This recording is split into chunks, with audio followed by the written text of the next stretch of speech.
2 months, airports across India are all set to resume operations from tomorrow, along with contactless boarding. Hyderabad and Delhi airports are also introducing contactless food services to the passengers. All the incoming passengers would be disinfected at the sanitization tunnel. From social distancing to thermal scanners, all the provisions have now been put in place. As per the guidelines issued by the Civil Aviation Ministry, passengers are advised to not plan journey in case the body temperature is high or they are symptomatic of COVID-19. The Arogya Setu app is a must for travelers. Passengers have to maintain social distancing at all times. Passengers also need to do a web check-in and carry a print of the boarding card from home.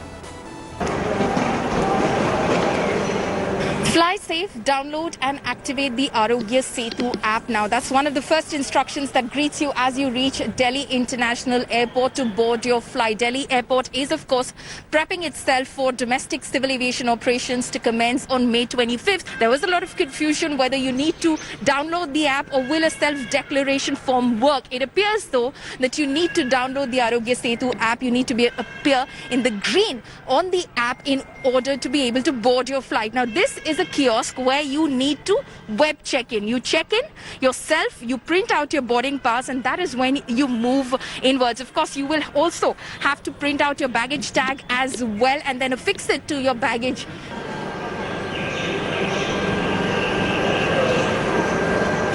So we've got our identity checked over here. We showed our documents from behind the glass shield. The CISF personnel checked that. And now we're entering the terminal building. Now, as we cross into the entrance area, the check-in area of the airport itself, where, of course, most domestic passengers will be headed to before they proceed towards their flight, we cross this area, which is like a carpet which has been soaked in liquid bleach. So that basically disinfects your shoes as you walk along on this carpet. Then, of course, there is the process of thermal screening again, which you'll have to undergo. Then there is the dispenser over here for hand sanitizer again, which you'll have to use before you enter the check-in area of the airport where we are right now. So these are some of the processes that you have to keep undergoing as you enter the airport.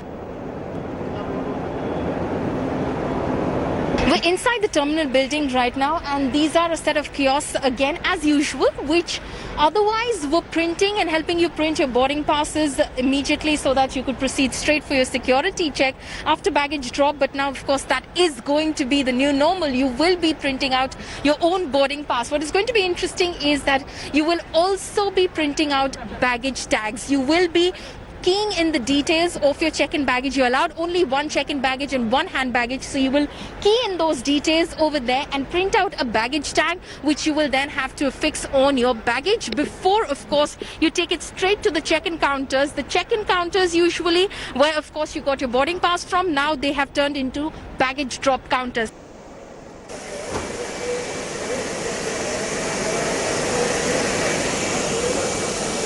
We're standing at the check-in area right now, and as you can see behind me, my camera person will be able to show you the disinfection process and the sanitization process of the entire check-in area is happening right now. You can see that the glasses are being cleaned and the disinfectant is also being spread in order to ensure that this area is as clean as possible. You can see this glass which has also been put up. So there is very little direct interface between the airline staff that will be sitting on the other side at the check-in counter to check your boarding pass, which you would have printed yourself, and of course check your identity before they let you proceed.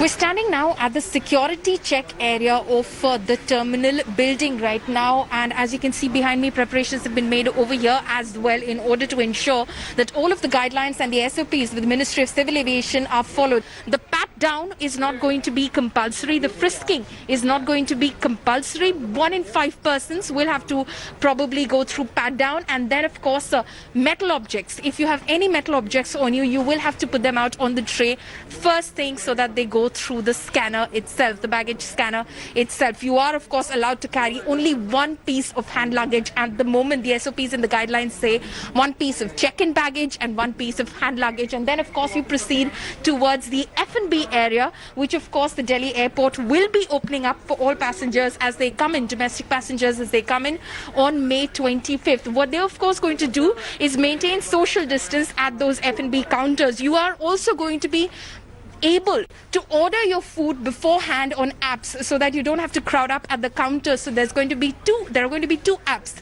Hoi app and Food Genie app, where you can pre-order your food and just go to the counter when your turn comes, collect the food, and then sit at the seating arrangement which has been made by Delhi Airport, keeping in mind social distancing. When you, of course, go ahead to the boarding gate, now then, of course, again, there won't be any sort of physical stamping of your boarding pass. What will happen, of course, though, is that you will have to show your boarding pass. It will be scanned immediately, and on a monitor your pass and its details will appear, which the airline personnel standing over there will okay, and then of course you will proceed towards your flight. There will be a CCTV camera, which is of course the norm as well. There will be a CCTV camera above at the boarding gate which will be capturing your image, the identity of the passenger, and of course the boarding pass itself, and storing those details for at least 30 days while, of course, you proceed towards departure. So these are some of the measures which have been taken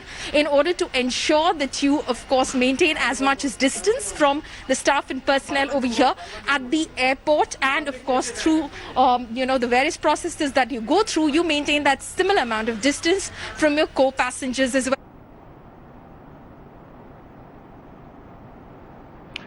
Union Civil Aviation Minister Hardeep Singh Puri has dropped a big hint on the resumption of international flights. Days before domestic flights are all set to resume, Hardeep Singh Puri has said that if government makes arrangements, why not start international flights by mid-June or July? Puri also said that if coronavirus behaves in a predictable fashion, people will perhaps get used to the idea of being able to coexist with the virus. The question says, can we do it if situation normalizes from the Indian end by, say, August, September? You know, I'm an optimist. Why wait till August, September? If the situation eases or improves, by that I mean if the virus behaves in a predictable manner, we get used to the idea of being able to coexist with the virus, and we are in a position to make arrangements. So far, Vande Bharat has moved very well. I'm confident that domestic flights, when they start on Monday, they will also proceed well. But so my answer to that question is, why August, September? Let us, at least in this interaction, say that we must have a more ambitious goal. Why not start by June middle? Hi everyone, Preeti Chaudhary here. Hope you like this video. For latest news and analysis, like and subscribe to the India Today YouTube channel. And don't forget to press the bell icon to stay updated. Thank you for watching.